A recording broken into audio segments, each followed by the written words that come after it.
Le Conseil des ministres de ce mercredi 19 juin 2024 s'est tenu sous la direction du chef de l'État, M. Patrice Talon, et a débouché sur les décisions que voici. Au chapitre des mesures normatives, réglementation du secteur funéraire en République du Bénin.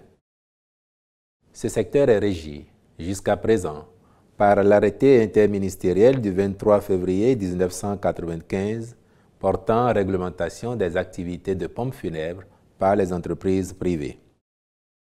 Près de 30 ans après son application, il est évident qu'il est devenu obsolète et inapproprié au regard des évolutions du secteur et des exigences d'actualisation.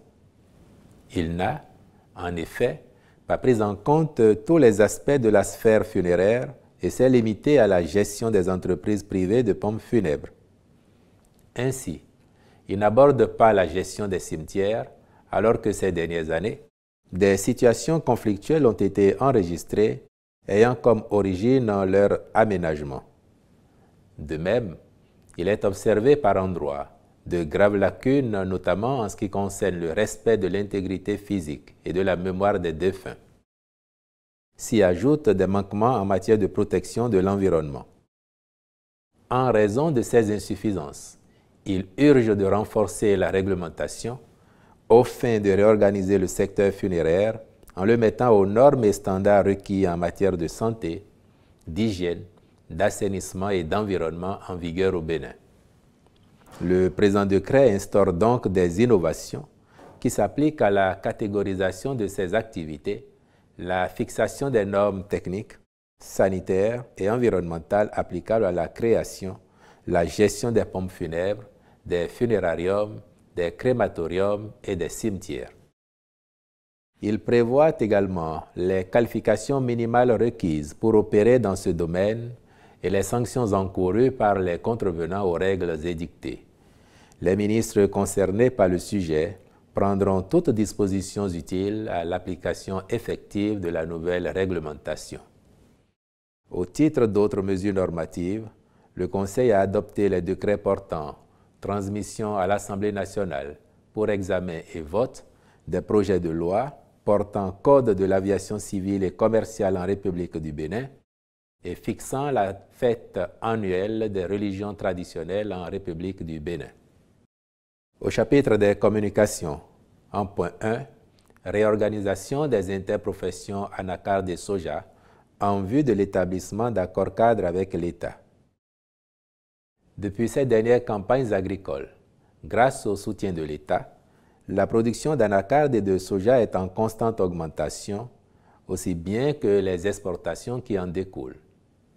Ces filières sont portées par des familles d'acteurs réunis en interprofession pour l'anacarde, qui, quoique ne remplissant pas toutes les conditions de représentativité au sens de la réglementation en vigueur, fournissent une importante quantité de ces deux produits sur le marché.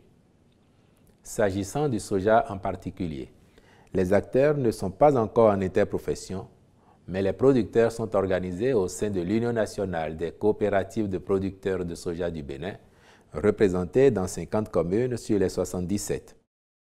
L'ambition du gouvernement est de favoriser la transformation de la totalité de la production nationale de cajou et du soja sur place dans nos usines pour plus de valeur ajoutée.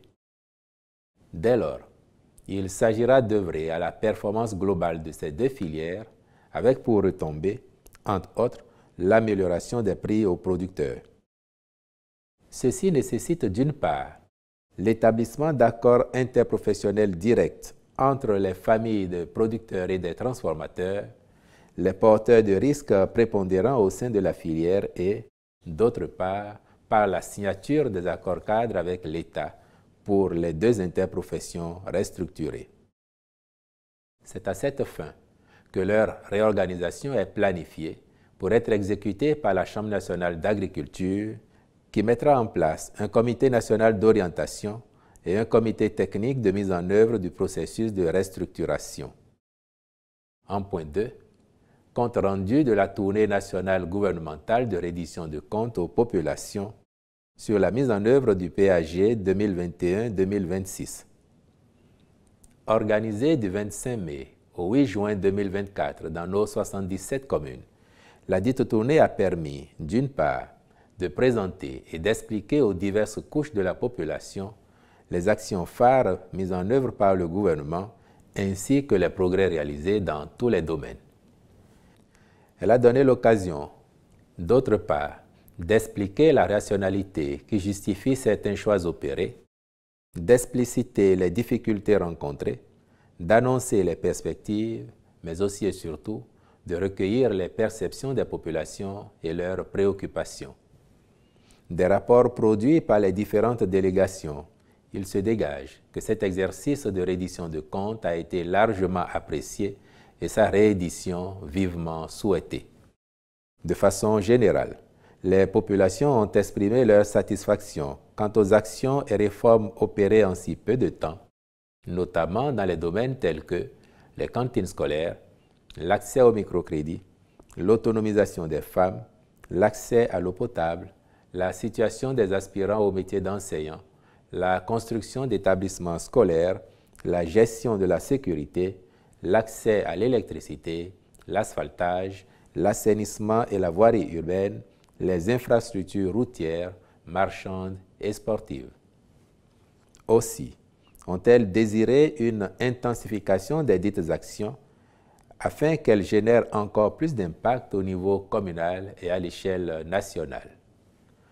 Prenant acte des préoccupations générales ou spécifiques ainsi exprimées, le Conseil s'est prononcé en faveur de l'accélération de leur prise en charge selon une programmation pertinente. Au chapitre des mesures individuelles, les nominations ci-après ont été prononcées.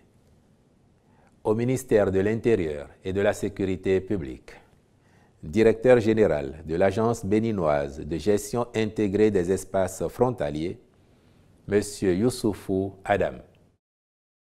Au ministère de la Défense nationale, chef d'état-major adjoint de l'armée de terre, colonel Saturnin Obelakoun.